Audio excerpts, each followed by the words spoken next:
نہ بنے. اور بہت سارے وقت نہیں ہے ابھی میں تفصیل سے بتاتا. یہ تعلیمات خود اس بات کی دلیل ہے اسلام کے برحق ہونے کی, محمد صلی اللہ علیہ وسلم کے برحق ہونے کی.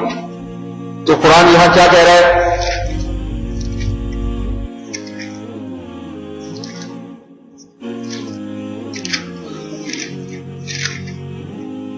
کہاں چلا گیا؟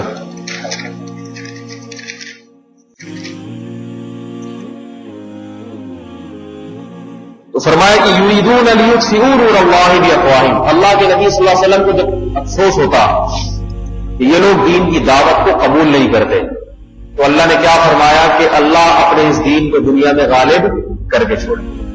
واللہ متم نورہ ولو کرہ الکافرون. اگرچہ کافروں کو ناگوار گزرے. کیوں؟ اس لیے کہ هو الذی ارسل رسولہ بالہدی. اس اللہ نے اپنے رسول کو ہدایت, یہاں سے بات شروع ہوئی تھی, ہدایت کے ساتھ بھیجا ہے, گمراہی کے ساتھ نہیں. ان کی تعلیمات سیدھے راستے والی تعلیمات ہیں, غلط تعلیمات نہیں. لہذا جب اللہ نے ان کی تعلیمات کو برحق تعلیمات بنایا اور ان کے بعد کوئی نبی بھی نہیں ہے, تو پھر اب اللہ سے یہ ممکن نہیں ہے کہ اللہ تعالیٰ اس دین کو غالب کیے بغیر ختم کر دے. نیا نبی کوئی آنا نہیں ہے. فرمایا کہ اللہ نے رسول کو ہدایت کے ساتھ بھیجا, ودین الحق, اور دین حق کے ساتھ بھیجا, لیظہرہ علی الدین کلہ, تاکہ اس دین کو تمام دینوں پر غالب کر دے. یہ نہیں فرمایا تمام دینوں کو ختم کر دے, یہ نہیں فرمایا. اگر اللہ حکم دیتا نا تمام دینوں کو ختم کر دے, تو پھر مسلمانوں کو حکم ہوتا جہاں بھی جہاد کریں وہاں نہ کسی ہندو کو زندہ چھوڑے, نہ کسی عیسائی کو زندہ چھوڑے, نہ کسی یہودی کو, سب کو قتل کر دیں, تاکہ اللہ کے دین کے علاوہ کوئی دین دنیا میں باقی بچے ہی. یہ نہیں حکم دیا. یہ حکم کیوں نہیں دیا؟ اس لیے کہ تلوار کی زور سے اگر کسی کو, پھر کیا ہوگا, نتیجہ کیا نکلے گا؟ قتل ہونے کے ڈر سے لوگ اسلام میں دڑا بھر اسلام قبول کرنا شروع کر دیں گے, اور یہ اللہ کی مرضی کے خلاف. اللہ چاہتے ہیں دنیا آزمائش کا گھر ہے, دنیا میں عذاب نہ ہے. ایگزامینیشن ہال میں حل کرنے کے لیے پرچہ دیا جاتا ہے, رزلٹ اور نتیجے کا اعلان بعد میں, عزت اور ذلت بعد میں. آپ پرچہ دینے کے لیے گئے, ابا نے بڑی محنت سے پڑھایا لکھایا, لاکھوں روپے آپ کی تعلیم پہ خرچ کیے, اب امتحان آ رہے, ابا کہہ رہے ہیں میرا بیٹا ماشاءاللہ یونیورسٹی میں فرسٹ آئے گا, ایگزامینیشن ہال میں پرچہ دینے کے لیے جا رہا ہے, اتنا اچھا بچہ ہے, یقیناً فرسٹ ڈویژن سے پاس ہوگا. آپ وہاں بیٹھ گئے, ٹانگ پہ ٹانگ رکھ کے 3 گھنٹے ویسے ہی بیٹھے رہے ہیں. آپ کبھی نسوار کھا رہے ہیں, کبھی گٹکا کھا رہے ہیں, کبھی پان کھا رہے ہیں, کبھی سٹا لگا رہے ہیں, صحیح ہے نا, مختلف چیزوں میں آپ مشغول رہے.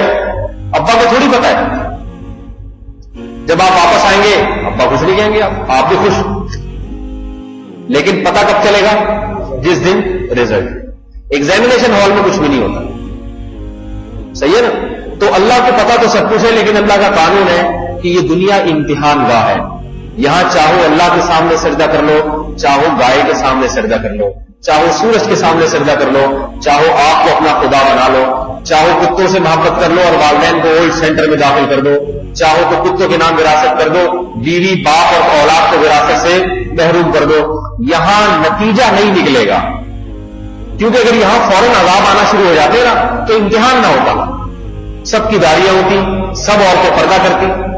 اگر عذاب آنا شروع ہو جاتا تو جو فجر کی نماز نہیں پڑھے گا اس کی روٹی بند اللہ کی طرف سے. تو سارے مسلمان کیا, سارے کافر بھی ایمان قبول کر کے مسجدوں میں آ کے نمازیں پڑھتے. یہ پھر امتحان نہ ہوتا, آزمائش نہ ہوتی. اللہ اپنی محبت کرنے والوں کو غائبانہ آزماتے ہیں, غائبانہ. غیب پر ایمان لاؤ. قرآن شروع ہوتا ہے یؤمنون بالغیب سے, غیب پر دیکھے بغیر, عذاب دیکھ کے ایمان وہ معتبر نہیں ہے.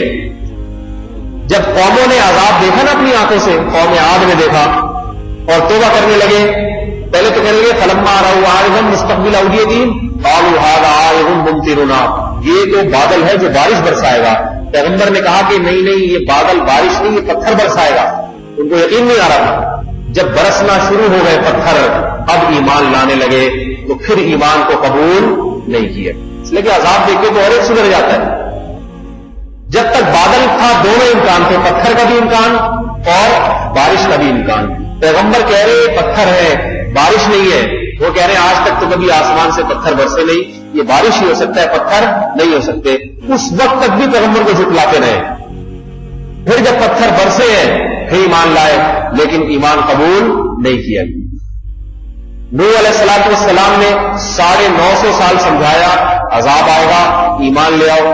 40-50 آدمیوں کے سوا کوئی ایمان نہیں لایا. پھر بتایا کہ اب عذاب آنے والا ہے، ایمان لے آؤ.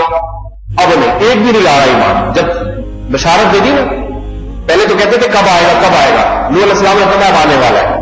اور یہ بھی بتا دیا کس قسم کا عذاب آئے گا. کہا زمین سے بھی پانی نکلے گا، آسمان سے بھی پانی برسے گا.